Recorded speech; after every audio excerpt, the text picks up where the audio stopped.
जय हिंद दोस्तों। चलिए आज हम लोग भारतीय राष्ट्रीय कांग्रेस के बारे में अध्ययन करेंगे तथा विभिन्न प्रतियोगी परीक्षाओं में पूछे जाने वाले प्रश्नों पर भी अध्ययन करेंगे। तो चलिए इसी के साथ शुरुआत करते हैं। भारतीय राष्ट्रीय कांग्रेस की स्थापना 28 दिसंबर 1885 को मुंबई के गोकुलदास चंद्र संस्कृत विद्यालय में हुआ था। इसके संस्थापक एओ ह्यूम थे, जिसका पूरा नाम एलन एक्टिवन ह्यूम है। ये एक स्कॉटलैंड निवासी थे तथा भारतीय आईसीएस में यह आईसीएस मतलब इंडियन सिविल सर्विसेज में जॉब करते थे और असैनिक पद पे कार्यरत थे। असैनिक अधिकारी थे। ये प्रश्न पूछे जाते हैं कि एओ ह्यूम कैसे अधिकारी थे, सैनिक असैनिक, आईएएस या आईपीएस। तो ये एक आईएएस अधिकारी थे। भारतीय राष्ट्रीय कांग्रेस के स्थापना के समय उसके समय वायसराय जो है लॉर्ड डफरिन थे। इसी ने भारतीय राष्ट्रीय कांग्रेस के बारे में कहा था कि यह अल्पसंख्यक का प्रतिनिधित्व करती है, मतलब अल्पसंख्यक मतलब थोड़े से लोगों का प्रतिनिधित्व करती है। भारतीय राष्ट्रीय कांग्रेस की स्थापना जब मुंबई में हुई तो उस समय मात्र 72 प्रतिनिधियों ने ही भाग लिया। जैसे इसके स्थापना के समय दादा भाई नौरोजी थे, फिर उस समय तेलंग एवं तैयबजी जो महाराष्ट्र के थे वो थे, और इसके संस्थापक अध्यक्ष के रूप में यानी प्रथम अध्यक्ष के रूप में जो है बिमलचंद्र बनर्जी को बनाया गया। इसमें सदस्यों की संख्या जो है 72 थी, जिसमें से अधिकांश सदस्य मुंबई के थे, यानी कि 38 सदस्य उस समय मुंबई से थे। उसके बाद मद्रास प्रेसिडेंसी से 21, बंगाल से 3, पंजाब से 3, संयुक्त प्रांत से 7, मतलब इस तरह से जो है कुल 72 सदस्यों ने कांग्रेस के स्थापना के समय भाग लिया। उसके बाद इसकी अधिवेशन जो है कलकत्ता में होती है। कलकत्ता में अधिवेशन के समय दादा भाई नौरोजी जो थे इसके अध्यक्ष थे, जो एक गैर हिंदू थे, यानी ये एक पारसी थे, यानी पारसी अध्यक्ष। उसके बाद इसके अधिवेशन जो है मुंबई के बाद कोलकाता में 86 में हुआ, उसके बाद 87 में मद्रास प्रेसिडेंसी में हुआ। उस समय इसके मद्रास के ही बदरुद्दीन तैयबजी को जो है इसके अध्यक्ष बनाया गया, जो प्रथम मुस्लिम अध्यक्ष हैं। तो ये प्रश्न पूछे जाते हैं कि भारतीय राष्ट्रीय कांग्रेस के प्रथम मुस्लिम अध्यक्ष कौन थे, तो बदरुद्दीन तैयबजी। इसके बाद इसके अधिवेशन जो है इलाहाबाद में होती है और इसके अध्यक्ष जो है जॉर्ज यूल को बनाया जाता है, जो प्रथम अंग्रेज अध्यक्ष हैं। तो ये भी प्रश्न पूछे जाते हैं कि चलिए भारतीय राष्ट्रीय कांग्रेस के प्रथम अंग्रेज अध्यक्ष कौन है, तो जॉर्ज यूल भारतीय। उसके बाद इसकी अधिवेशन जो होता है मुंबई, कोलकाता, मद्रास, इलाहाबाद, फिर उसके बाद मुंबई में होता है। तो मुंबई में इसकी अध्यक्षता जो है 1889 में विलियम बेडनबर्न करते हैं। इसमें पहली बार महिलाओं ने भाग लिया। तो प्रश्न आपसे पूछे जाएंगे कि भारतीय राष्ट्रीय कांग्रेस के किस अधिवेशन में पहली बार महिलाओं ने भाग लिया, तो 1889 मुंबई। तो इसकी अध्यक्षता किसने कर रहे थे, तो विलियम बेडनबर्न। ये भी एक अंग्रेज अध्यक्ष थे जो दो बार जो है कांग्रेस की अध्यक्षता करते हैं। उसके बाद 1890 में इसकी जो है अधिवेशन फिर कोलकाता में हुआ। मुंबई, कोलकाता, मद्रास, इलाहाबाद, फिर मुंबई, फिर कोलकाता। तो इसकी अध्यक्षता जब 1890 में जो है कोलकाता में हो रही थी, तो इस अधिवेशन की अध्यक्षता फिरोज शाह मेहता कर रहे थे। और इसमें पहली बार सरकारी अधिकारियों के प्रवेश पर प्रतिबंध लगा दिया गया कि कोई भी ब्रिटिश सरकार के जो अधिकारी होंगे वो कांग्रेस के अध्यक्ष नहीं बनेंगे या इसमें प्रवेश नहीं करेंगे। उसके बाद चलते हैं 1896 में। 1896 और 1911 ये बहुत ही महत्वपूर्ण है।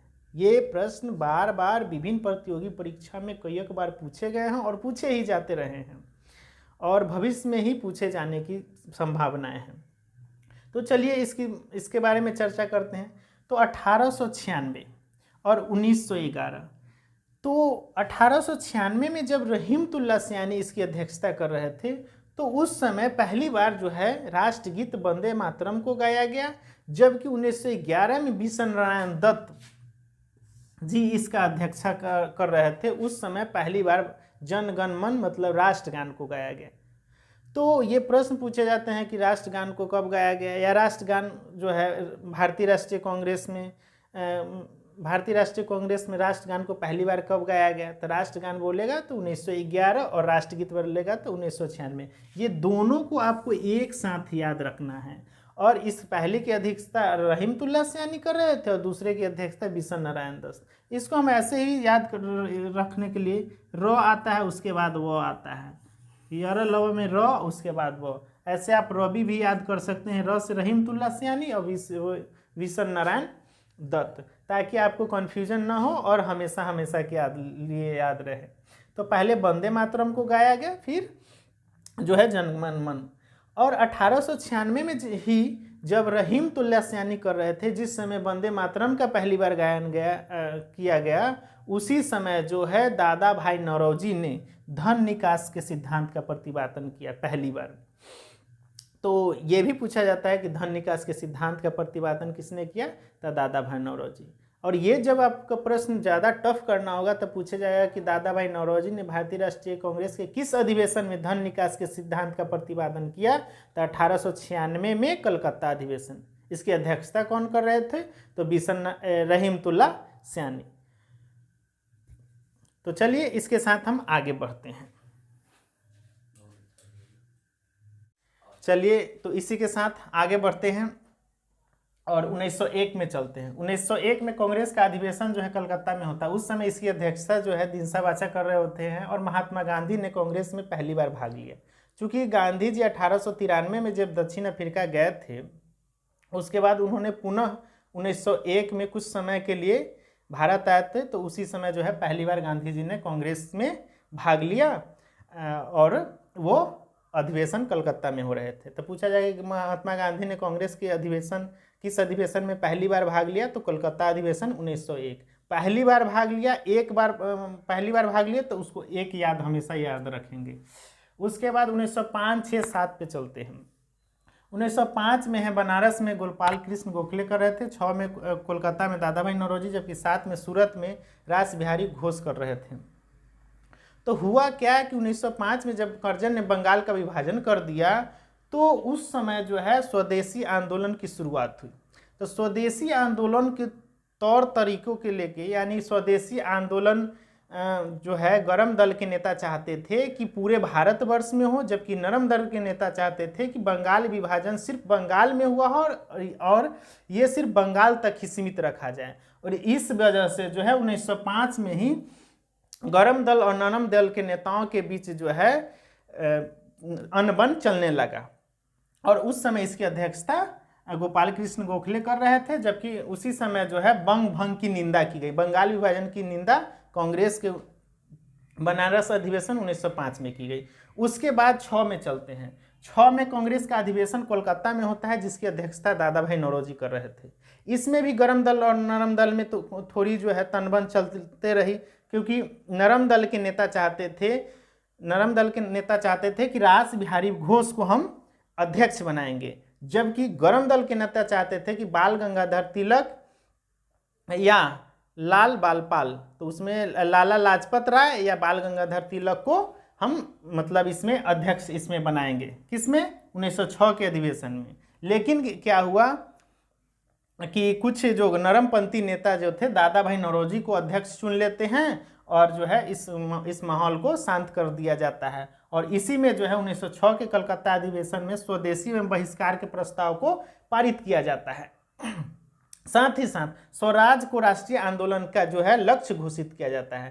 तो आपसे ये भी प्रश्न पूछे जाएंगे, हाँ स्वदेशी एवं बहिष्कार के प्रस्ताव जो है कांग्रेस के किस अधिवेशन में पारित हुआ, तो कोलकाता अधिवेशन 1906। इसकी अध्यक्षता कौन कर रहे थे, तो दादा भाई नौरोजी। आप हमेशा याद रखेंगे कि पहले गोपाल दादा, हम लोग दादा गोपाल नहीं ना बोलते हैं, गोपाल दादा बोलते हैं। तो हमेशा याद रखेंगे कि गोपाल दादा, तो गोपाल दादा, इससे आपको हमेशा याद रखेगा कि 1905 में गोपाल कृष्ण गोखले और 6 में दादा भाई नौरोजी। ये कोई कोड है, इस तरह से कोई ऐसा नहीं है कि हाँ विशेष ट्रिक वगैरह है। आप इसको हमेशा सेटअप करके रखेंगे। उसके बाद 7 में चलते हैं। 7 में क्या हुआ कि गरम दल के नेता चाहते थे कि कांग्रेस का अधिवेशन नागपुर में हो, जबकि नरमपंथी चाहते थे कि कांग्रेस का अधिवेशन सूरत में हो। और नरमपंथी के अनुसार जो है कांग्रेस का अधिवेशन सूरत में होता है, जबकि गरमपंथी के अनुसार ये नागपुर में नहीं हो पाता है। साथ ही साथ नरमपंथी नेताओं ने रास बिहारी घोष, जिसे पहले वो 1906 में कोलकाता अधिवेशन में इनको अध्यक्ष चुनना चाहते थे, उस समय जो है नरमपंथी नेताओं ने रास बिहारी घोष को कांग्रेस के अध्यक्ष के रूप में चुन लेते हैं, जिस वजह से जो है गरम दल और नरम दल में जो है स्वदेशी आंदोलन के चलाने के तौर तरीकों के लेके जो है गरम दल और नरम दल में विभाजित हो जाता है। तो कांग्रेस गरम दल और नरम दल में किस अधिवेशन में विभाजित हुआ? तो 1907 के सूरत अधिवेशन में। इसी में है कि और ये मिलते कब हैं? तो 1916 में होता है। जैसे कांग्रेस जो है 1916 में जो है अंबिका चरण मजूमदार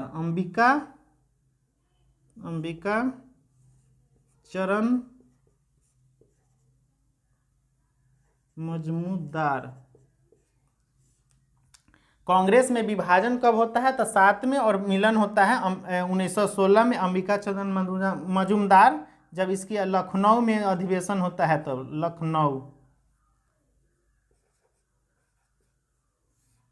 लखनऊ में अधिवेशन कर रहे होते हैं अंबिका चरण मजूमदार। तो इसमें जो है गरम दल और नरम दल में पुनः मिलन हो जाता है। और ये पूछे जाएगा कि किसने मिलाया इसको, गरम दल और नरम दल में मिलाने में सहयोग किसका था या हाथ किसका था?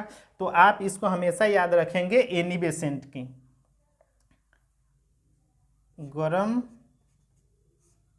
प्लस नरम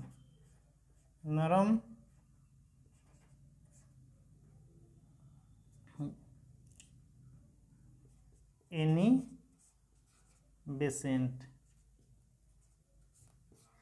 गरम दल और नरम दल को मिलाने में किसकी महत्वपूर्ण भूमिका रही? तो एनी बेसेंट के। इसी समय कांग्रेस के 1916 के लखनऊ अधिवेशन में ही मुस्लिम लीग और कांग्रेस का भी मिलन होता है। तो उस समय भी इसकी गरम दल और नरम दल मिलते हैं तथा मुस्लिम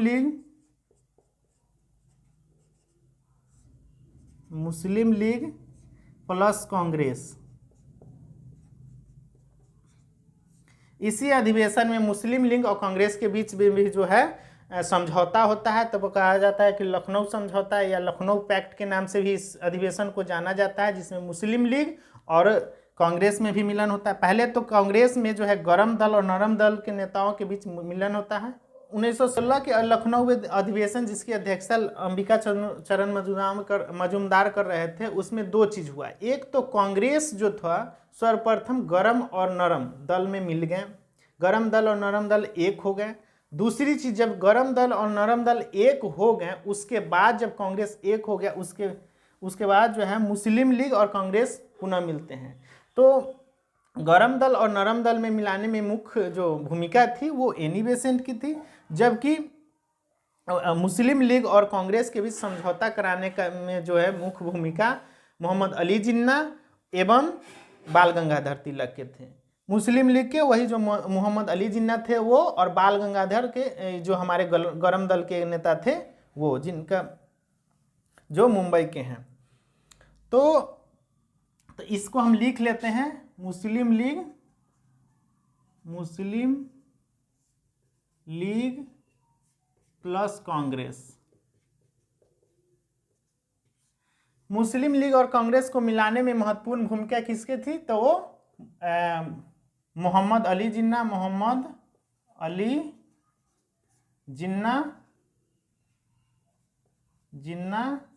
प्लस बाल गंगाधर तिलक।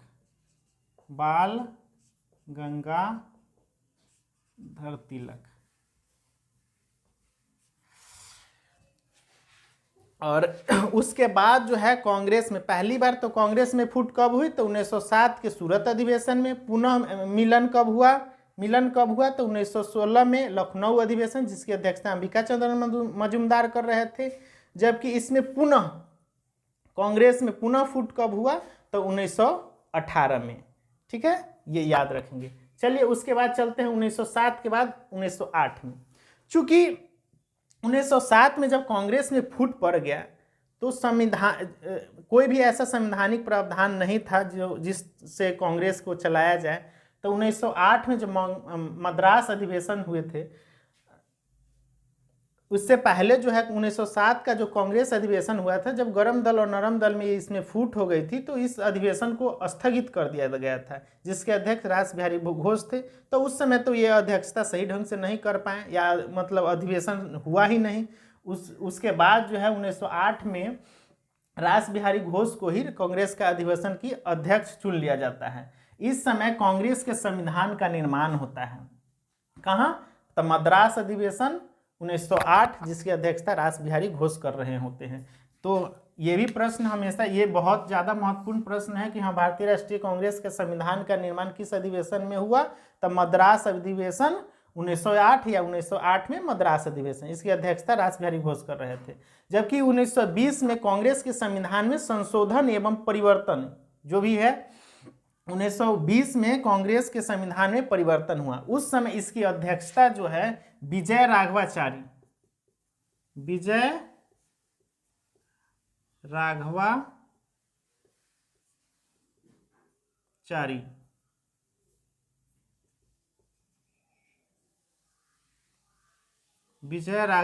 कर रहे थे, और ये अधिवेशन मुंबई में हो रहा था। तो कांग्रेस के किस अधिवेशन में संविधान में परिवर्तन किया गया या संशोधन किया गया? तो 1920 के मुंबई अधिवेशन, और इसकी अध्यक्षता विजय राघवाचारी कर रहे थे। इसी अधिवेशन में जो है असहयोग आंदोलन के प्रस्ताव को पुष्टि किया या पारित किया गया था। असहयोग आंदोलन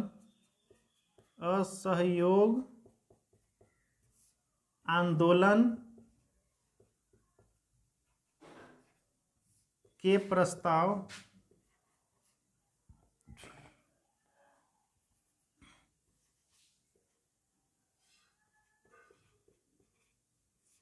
पारित हुआ था।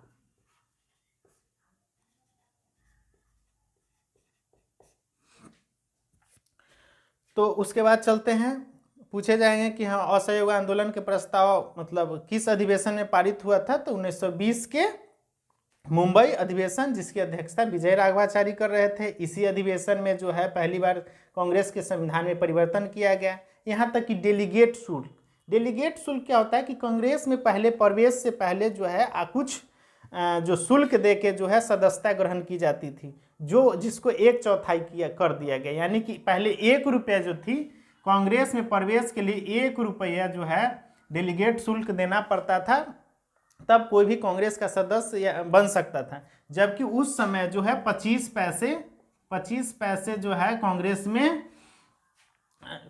में प्रवेश के लिए जो है 25 पैसे इसकी मतलब डेलीगेट शुल्क कर दिया गया, जिससे कि अधिक से अधिक लोग कांग्रेस में सम्मिलित हो सके। उसके बाद चलते हैं 1909 में। 1909 में कांग्रेस का अधिवेशन लाहौर में होता है, जिसकी अध्यक्षता मदन मोहन मालवीय करते हैं। ये वही मदन मोहन मालवीय है जिसने BHU की स्थापना किया था। BHU बनारस हिंदू यूनिवर्सिटी जो है, इसकी स्थापना मदन मोहन मालवीय किए थे। उसमें जो है 1909 के लाहौर अधिवेशन में निःशुल्क प्राथमिक शिक्षा की मांग की गई।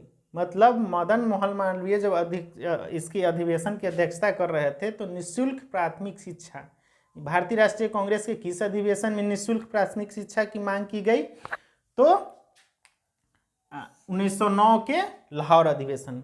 मदन मोहन मालवीय 2 बार कांग्रेस के अधिवेशन की अध्यक्षता करते हैं, एक बार 9 में लाहौर में, जबकि 18 में दिल्ली में करते हैं ये अध्यक्ष। तो दिल्ली में कुछ विशेष नहीं होता है, इसलिए ये ज़्यादा इम्पोर्टेंट नहीं है। उसके बाद चलते हैं बिहार में। 1912 में जो है अब रघुनाथ माधोलकर की अध्यक्षता में बांकीपुर पटना में हुआ था। CR दास की अध्यक्षता में जो है 1922 में गया, जबकि अबुल कलाम आज़ाद की अध्यक्षता में जो है रामगढ़, जो दामोदर नदी के किनारे अभी वर्तमान में स्थित है झारखंड में, वहाँ हुआ था।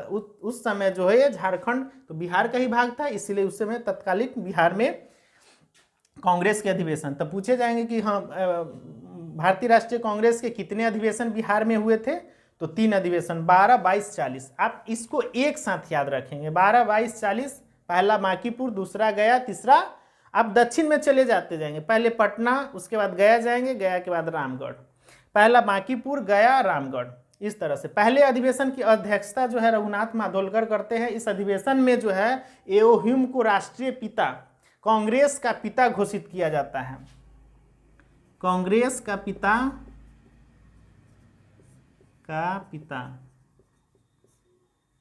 कांग्रेस का पिता एओ ह्यूम,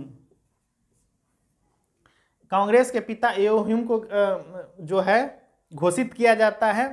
जबकि 1922 में जो सीआर दास कांग्रेस की अध्यक्षता कर रहे थे, वो इससे पूर्व जब 1901 में कांग्रेस का अधिवेशन जो है 1921 में जब कांग्रेस का अधिवेशन अहमदाबाद में हो रहा था, 1921 अहमदाबाद,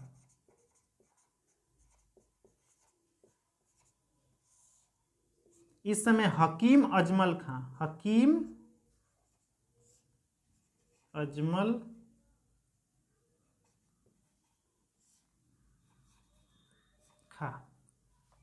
1921 में अहमदाबाद में जो कांग्रेस का अधिवेशन हो रहा था, उस समय जो है इसकी अध्यक्षता हकीम अजमल खां करते थे, जो एक कार्यकारी अध्यक्ष थे। तो ये प्रश्न है कि भारतीय राष्ट्रीय कांग्रेस के प्रथम कार्यकारी अध्यक्ष कौन थे? तो 1921 में अहमदाबाद में जो हुआ था हकीम अजमल खां। चूंकि 1921 में जब सीआर दास यानी चित्तरंजन दास असहयोग आंदोलन चल रहा होता है, उसी दौरान जो है इनको मतलब जेल में बंद कर दिया जाता है, अरेस्ट करके।